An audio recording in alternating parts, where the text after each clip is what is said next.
ባለ ዘመናቸው በገዳም መኖርን የወደዱ እኒህ ናቸው። መኖሪያቸውን በተራራ ያደረጉ ዋሻ ፍርክታ ያደረጉ ልዑል እግዚአብሔርን ስለወደዱ ሰማያዊ ምስጢርን ስለወደዱ ምድራውያን አባት እናታቸውን እንደናቋቸው መጠን መላእክት ወዳጆቻቸው ሆኑ። መላእክትም የሚሰሩትን የማይሰውሯቸው ሆኑ። የፍጹማንን ነገር እንናገር ዘንድ እንደምን ይገባል? ይህ በእውነት ለኛ የማይገባ ነገር ነው። ነገር ግን ዛሬ ስለ ታላቁ የሙታን ሳማር ቅዱስ ሚካኤል አንድነት ገዳም ልንነግራችሁ ወደድን።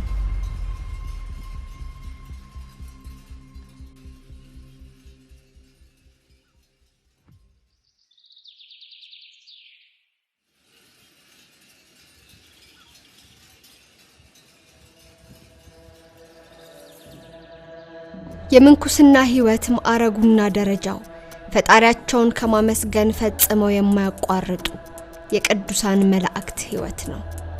መነኩሴ እንደ መልአክ ለመኖር ራሱን ያዘጋጀና የዓለምን ልብስና ምኞት ቀዳዶ ለመጣል የተዘጋጀ ሰው ነው። ምድራውያን መላእክት ናቸው። ያው በምድር የሚኖሩ የመላእክትን አምሳል የያዙ ሁሉ ጊዜ ለጸሎትና ለአገልግሎት የሚተጉ ማለት ነው። ልዑል እግዚአብሔር ፈቃደ ስጋን ከልቡናቸው ሊያርቃት ቢወድ ሥርዓት ሰራላቸው። ወስኖ ነገራቸው። እኔ ሊመስለኝ የወደደ መከራ ይቀበል ብሎ ወስኖ ተናገረ። ነፍሱን ይካድ ማለት እሞታለሁ ብሎ ለመከራ ዝግጁ ይሁን ማለት ነው። ከዚህ ዓለም አኗኗር ምን ሳያስብ ማለት እኖራለሁ ማለትን ትቶ እሞታለሁ ብሎ ስንቅ ሳይዝ ይሂድ ይመንን ማለት ነው። በእውነት ለዚህ የተገቡ በዚህ አሉ። መነኩሳት ነው በገዳማውያን ህይወታቸው ተቀምጠው ዘወትር አምላክ ማመስገን እንጂ ወደ ዓለም ወይ ወደ ቤተሰብ የሚያስቡትና የሚመኙት ነገር የለም። ለስጋቸው ወይም ለዓለም አይሉም። እግዚአብሔርን ብቻ ያው በማለት ወንበለት ያስባሉ። የነፍሳቸውን ገበያ ብቻ ይሰራሉ ማለት ነው። ጥቂት መከራ ተቀብለው ብዙ ክብር ያገኛሉ። እግዚአብሔር ፈትኗቸው ለእርሱ የተገቡ ሆነው አግኝቷቸዋልና ወርቅ በከውር እንዲፈተን ፈተናቸው። እንደሚቃጠል መስዋዕትም ተቀበላቸው። በሚጎበኙበትም ወራት እንደ ፀሐይ ያበራሉ። በብርዕ ላይ የወደቀ የእሳት ፍንጣሪ እንዲሰፋ በክብር እየሰፉ ይሄዳሉ። ግን ያለ መከራ ጸጋ ስለማይገኝ መከራውን መታገስ ግድ ይላል። መከራውን ከታገሰ መከራውን ከቻለ ጸጋ ያገኛል ማለት ነው። ያለ መከራ ጸጋ ስለማይገኝ ያው እንግዲህ መጾሙም መጸለዩም መስገዱም እንግዲህ ያው ድካም ወይም ደግሞ መከራ ነው ማለት ነው።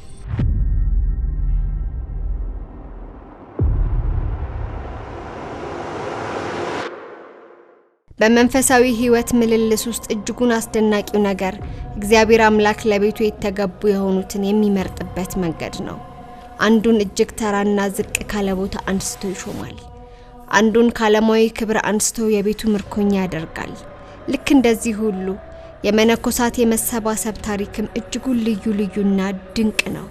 ያው ወደዚህ ቦታ የመጣነው እግዚአብሔር ፍቃድ ሆኖ ነው። እኛ ለምንነን ብለን አስበን አይደለም የመጣነው።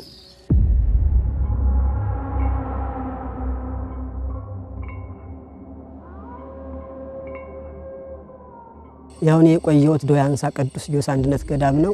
አዛ ያገለግለው ይያለ 2009 ዓመተ ምህረት ግንቦት 21 የመቤታችን ቀን ወደ ቤተ ክርስቲያን በመድበስ አለት ብርሃን በፊት ይበራና ያን ብርሃን ቀጥታ ወደ ሙታንሳ መጣኝ። ሙታንሳ መጥቶ ከዋሻው ሲያደርሰኝ ስደርስ ተሰወረኝ። በዛን ሰዓት ከዋሻው እንደደረስኩት ተሰማይ ነበር። ያው የቅዱሳን ድምጽና ማይጥንት እንደዚህ አከም ያጉደው ይሸት ነበር። ከበሮም ደግሞ ይመታ ነበር። መብራትም ሲበራ አይነበር በዛን ሰዓት ማለት ነው። እንዲሁ እንደመጣው እንዳመጣኝ እንደተቀመጡ ወደ ጸበልተኞች መሰባሰብ መንጣት ጀመረ ለመጸበል። ንዛም ጸበልተኞች በተሰባሰቡበት ሰዓት ሳስተምር ስማክር ያው እንደምታያቸው እነዚህ መነኮሳትና መነኮሳት አባቶች ናቸው በዛን ሰዓት የተመረጡት። በቦታው በረሃማነትና ገዳሙ ገና ያልተቋቋመ በመሆኑ ከፍተኛ የሆነ ረሃብ ነበር። ለቁመተ ስጋ የምትሆን የጥሬ አቅርቦት ምንም አልነበረም። ታዲያ በገዳሙ ለሚገኙ መነኮሳት አበምኔትና ፈመምር ልክ እንደ አባትና እናት ናቸውና ከፍተኛ ጭንቅ ውስጥ ገብተው ነበር። ያ ጊዜ ለመነኮሳት እጅግ የጭንቅ ጊዜ ነበር። አማራጭ አልባ ጊዜ፣ የሐዘን ጊዜ። ታዲያ የነበራቸው አማራጭ ወደ ፈጣሪ መሪር እንባን ማንባት ነበር። ከዚህ ሁሉ ሐዘን በኋላ ከአዲስ አበባ ለንግስ በዓላት ከሚመጡ ምዕመናን በላሊበላና በግሸን ለልመና ለመውጣት ተገደዱ። በጣም ችግር ከምንለው መካከል በጣም ትልቁ የነበረው የምግብ ጥረት ነው በእውነቱ። ምክንያቱም ጾም እየታደረ ነበር። ትንሽዬ እንኳን ሲገኝ እንኳን ለእንጀራ እንኳን ስለማይበቃቸው ጥሬ ያደርጉ ነበር። አሪፋ ማለት ነው። እየቀቀሉ ቆሎ እየቆሉ እንዴት ወሰንሽ እንኳን ተገኘሽ ሲባል ለሞች እንዳይሸነፉ እንዳይሞቱብን እያልን ደግሞ አንድ እንጀራ ለ6 ይበል ነበር። እንጀራውም ሲገኝ እንኳን መብያው ሽሮና በርበሬታቶ ደግሞ ጥሬ ጨዋሻው ማለት ነው። ጥሬ ጨው እሱ እየተበጠበጠ ይጠጣ ነበር። አንዳንዴ ምግብ ታጣበሰ ቆሎም ንፍሮ ታጣበሰ ባዶ ጥሬ ጨው በዱጥ ይጠጣ ነበር። ይህ ከመሆኑ በፊት ግን ገዳማውያኑ ላለመበተን ከፍተኛ የሆነ ተጋድሎ ካደረጉ በኋላ ነበር ወደ ልመና የወጡት። ይህ አጋጣሚ ታዲያ ከባለ ተስፎች ጋር እንዲገናኙ በማድረግ የተለያዩ ዘርፈ ብዙ ስራዎች እንዲሰሩ ምክንያት የሆነው ይህ አጋጣሚ በዋናነት ገዳሙን በተለያዩ መንፈሳዊና ዓለማዊ በሆነው የማህበራዊ ሚዲያዎች የማስተዋወቅ ዘመቻ በማድረግ ከምዕመናን በተሰበሰቡ ድጋፎች ዘርፈ ብዙ የሆኑ ስራዎች ለመስራት ምክንያት ሆኗል። አገር የሚታደጉ ህዝብ የሚጠብቁ ጸሎቶችን ከከንፈራቸው በዚህ በሙታንሳ ማር ቅዱስ ሚካኤል አንድነት ገዳም በራው ስር ሲፈልቅ አይተናል። ቤተክርስቲያን ተስፋ አላት። በዚህ አባቶች ጸሎት፣ በዚህ አብነት ትምህርት፣ በዚህ ገዳም አይተናል። ይሄ ገዳም በብዙ ሰዎች መጎብኘት አለበት ብዬ አስባለሁ። መታየት አለበት። ከቦታው በረከት መሳተፍ ያስፈልጋል። የቦታው በረከት እጅግ አስደናቂ ነውና እንደው ገዳማውያኑን ማየት ራሱ መንፈስን ያድሳል። ቤተክርስቲያን እንደው ነገም ተሻጋሪ ብዙ አባቶች እናቶች አሏት ተብሎ የሚታሰብበት ቦታ ነው። በመከራ ውስጥ ሆነው በእውነት ብዙ ትጋት ያየንበት ቦታ ነው።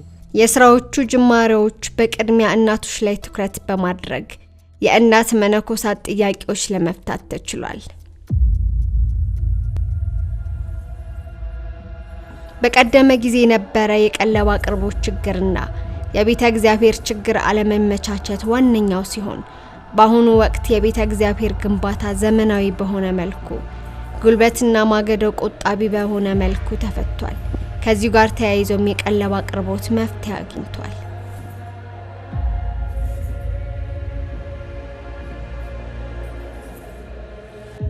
ጥሮጮ በጥብጠን ቁራሽ እንጀራ ስንበላ ከነበረው ይህን ሁሉ ችግር ተመልክታችሁልና እናንተ በጎ አድራጎት አድርጋችሁልን በሰደዳችሁልን ለነገንዘብ ዛሬ እግዚአብሔር ይመስገን ያ ሁሉ ችግር አልፎልና ከሰፊ ባት ተሰርቶልና የሚያምር ባት ተሰርቶልና ምግብም ከቁራሽ ወደ አንድ እንጀራ እየተሰጠና እየበላን እየተመገበን እንገኛለን።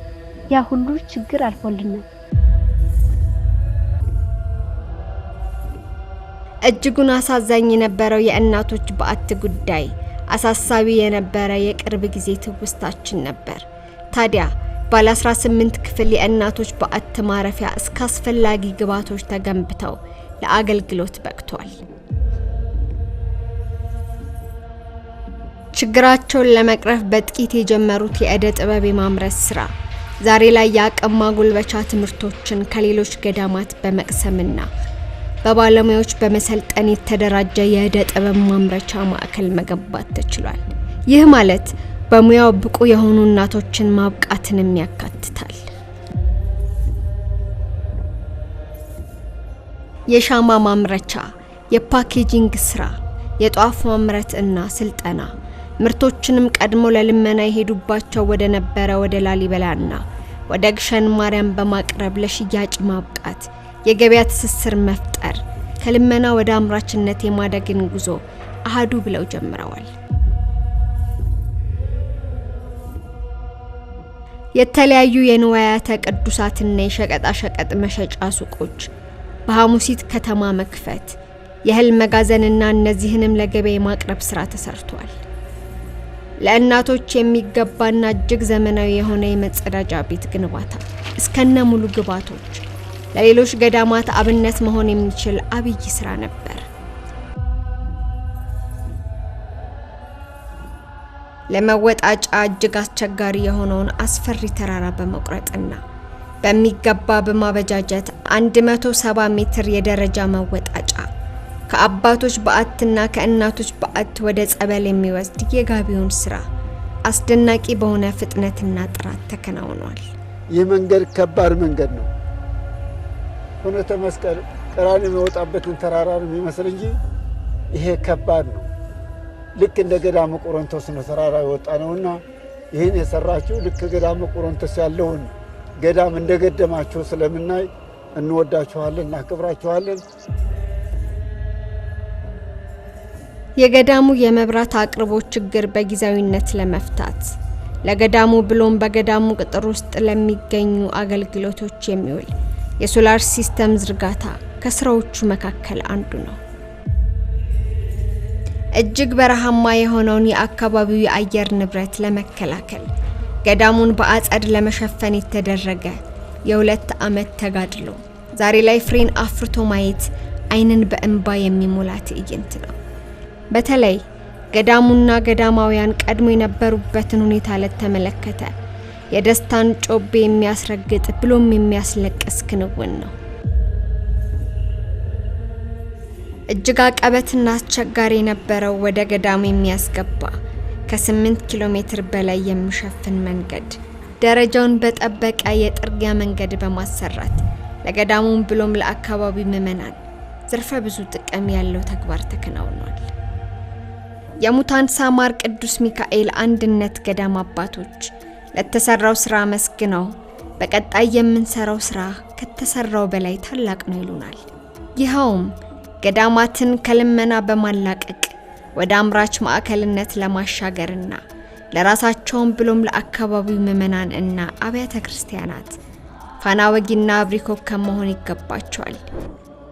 የምግብ አቅርቦት ችግር እስከ መጨረሻው አሽቀንጥሮ ለመጣል ገዳማት የራሳቸው የሆነ የእርሻ መሬት የሚያስፈልጋቸው ሲሆን ገዳሙ በአሁኑ ሰዓት 50-50 የግብርና ስራ በመስራት መሬት ካላቸው ገበሬዎች ጋር በጥምረት እየሰራ ይገኛል። ነገር ግን ይህ ዘለቂታዊ መፍትሄ ስለማያሰጥ 300 ሄክታር መሬት የሚሸፍን የእርሻ መሬት ግዢ ትልቁ ስፍራ የሚይዝ እቅድ ነው። ገዳሙ በቀጣይ ሊሰራቸው ያቀዳቸው ስራዎች ውስጥ ልክ እንደ እናቶች ሁሉ የአባቶች በዓት ግንባታ፣ የቤተ እግዚአብሔር ግንባታና የብረታ ብረት ማምረቻ ሼድ ግንባታዎች ናቸው። አባቶች ያው ቤተ እግዚአብሔራችን ይችናት መኖሪያችን ባታሽ ሰራት እንደምታዩ የሰንበሌጡም በሙሉም ሙሉ ከዚህ ከበረሃ የተገኘውን ከነው ነው ያለው። አውሎ ነፋስ ቢመጣ አንድ ጊዜ አንስቶ ይወስደዋል። የተቀዳደረ ነው። እንስሳት እንኳን በዛ ያድሩበትም። ነገር ግን ምናኔ ስለሆነ ለነሱ በረከት ነው። የሆነ ሆነ ግን የተጀመረውን የወንዶቹ ማደሪያ ቤት እንድትሰሩላቸው ነው በቅዱስ ሚካኤል ሙታንሳ ገዳም መልእክታችን እናስተላልፋለን። ሐመ ይሐም ይታመናል ይህም ይታመን ዘንድ ይህም ይታመን ሐመ ይህም ይታመናል። በገዳሙ ውስጥ የሚገኙ የአብነት ተማሪዎች ያሉ ሲሆን ገዳሙ ቃለ እግዚአብሔርን ከማስፋፋት አንጻር ለአካባቢው ልጆችም የሚሆን በአይነቱ ልዩ የሆነ የአብነት ትምህርት ቤት ግንባታ ዝናብ ከሆነ ያው ቅድም እንደነገርኳችሁ አይማሩም። ምክንያቱም በረንዳ መከላከያ ቤት የላቸው፣ ዝናብ ስለሚመታቸው አይማሩም። ሲቀጥል በጋ ላይ ፀሐይ ነው፣ ሲቀመጡ ሽንት ማጭ ሆናቸዋል። እዛው የአብነት ትምህርታቸውን እየተማሩ ጎን ለጎን ከአንደኛ እስከ 12ኛ ክፍል የሚማሩበት ደረጃውን የጠበቀና ለአካባቢው ምዕመናን አንገብጋቢ የሆነ የትምህርት ቤት ግንባታ በዚህ በጣም ተደስቷል ህብረተሰቡ። አሁን ከ8ኛ ክፍል ወዲያ ሄዶ ለመማር ራሱ በኋላና ሙሲት በአዛም ሄዶ አዲስ ዘመን ምንማር የነበረኝ ከዚህ እንዳሉ ልጆቻችን ሊቅ ሊሆን እውነትም እንደው ይሰራልን እውነት እንደዚህ እንዳየነው የሆነልን ምርት ሆነ በጣም ደስተኛ ነን። ደረጃውን የጠበቀ የመጀመሪያ ደረጃ ክሊኒክ ግንባታ መላኩ ፈውስ ሆኖ በጸበሉ እንዳዳነን በሕክምናው ገብቶ ሊያድነን ፈልጓል ማለት ነው። ደስተኛ ነን፣ ሁሉም ደስተኛ ነው። በገዳሙ የሚገኘው የሙታንሳ ማር ቅዱስ ሚካኤል ቤተክርስቲያን ለመነኮሳቱ ቁጥር በሚበቃ መልኩ መገንባት፣ ለዚህም የተለያዩ ጅማሮች መኖራቸውን ለማሳወቅ እንወዳለን። ከገዳም ጋር የሚመጥን የቤተክርስቲያን ፕላንና ስትራቴጂ የለውም። ያያችሁት ነው። ቦታቸው አንድ ጎጆ ቤት ወይም አንድ ባላባት ሀብታም ሰርቶ የሚገባባት ቤት እንጂ ቤተክርስቲያን ስለማትመስል ይህንን ጊዜ ሳሰጡ በአስቸኳይ እንድትሰሩላቸው ነው አደራ የምንለው። የከብት እርባታና የማር ማቀነባበሪያ ዘመናዊ በሆነ መልኩ ማስጀመር አብይ ቅድም ነው። ቦታው ውስጥ የሚገኝ እጅግ ፈዋሽ ጸበል ያለ ሲሆን እምነት መገኛም ነው።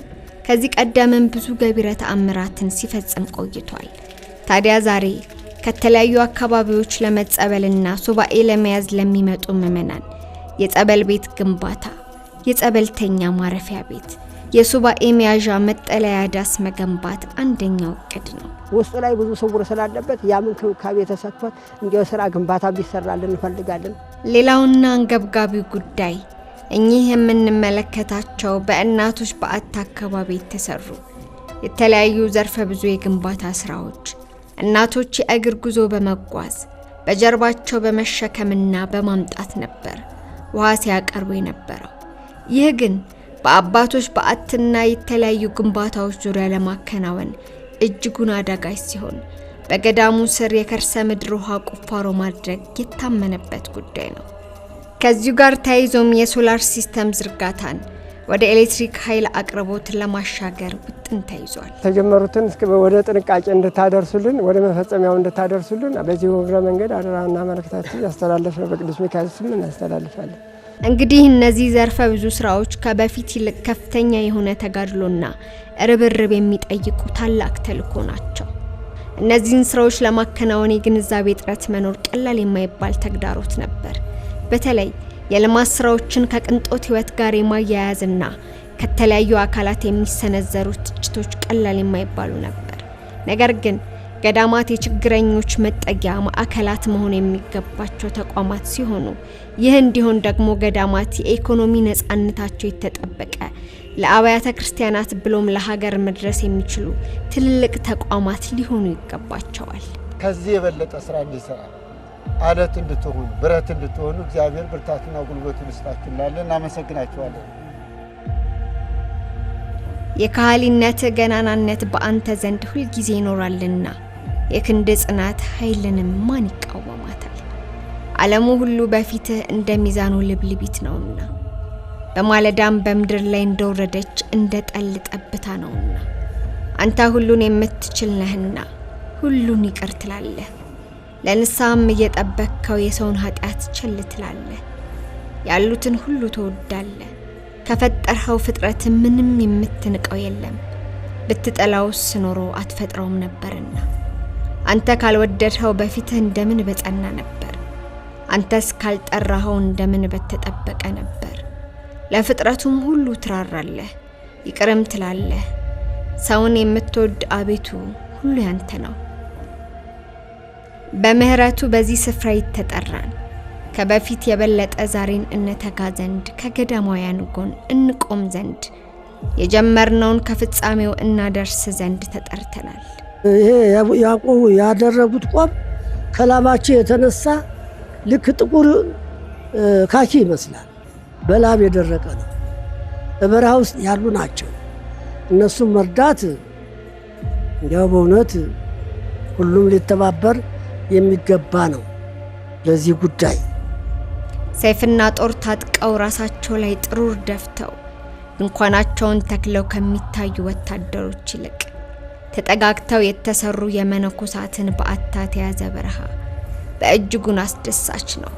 ስለዚህ ወደ እነዚህ ሰዎች እንሂድ።